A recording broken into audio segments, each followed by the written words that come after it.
దొరగారు ఇప్పుడు మాకు 7 అంతస్తుల మేడ, 25 పాడి గేదలు, 10 మంది పాలేళ్లు, 7 దున్నపోతులు ఉంటాయండి మా ఇంట్లో. పొద్దున్నే లెగితే పాడి గేదలు పాలన్నీ పిండేసి పాలేళ్ళ పోసేస్తాం. దున్నపోతులు పాలు మా ఇంట్లో వాళ్ళకి ఎగజూరే కానీ ఎగజూరు ఉండదు. గురువు గారు మాకు వ్యవసాయం ఏమైనా తక్కువ ఉందనుకున్నారా? ఏట్లో 700 ఎకరాలు మాదేనండి. సముద్రంలో సగం ఆటా ఉంది. పల్లాలో 25 ఎకరాలు ఉంటే విజయవాడ కృష్ణానదిలో బ్యారేజ్ కట్టే పక్కన 55 ఎకరాలు నా పేరునే ఉందండి. నేను ఆటలు ఏమేమి పండిస్తున్నాను అనుకున్నారు?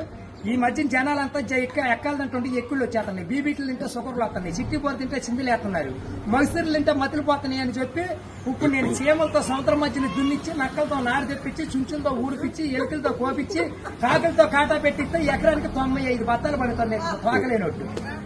మీకేమన్నా కావాలంటే చెప్పండి, సాయంకాలం ఆఫీస్ కాడికి వస్తాను, ఒక లారీలో మీ ఇంటికాడ పంపించాను. మరి పంపించండి, మళ్ళీ మా యాప్ కోట్లు వచ్చినా కొదవ లేదు, లక్షలకు వచ్చినా కరువు లేదు. కోట్లు కుక్కలు వేసినా, లక్షలు నక్కలు వేసినా కానీ మేము కాపీ దగ్గర కాకినాడ వెళ్ళిపోవాలి, భోంచేతకి బొమ్మ వెళ్ళిపోవాలి, నిద్ర చేతకి నీలగిరి వెళ్ళిపోవాలి. ఈ మధ్యన ఏది కూడా పంపించండి.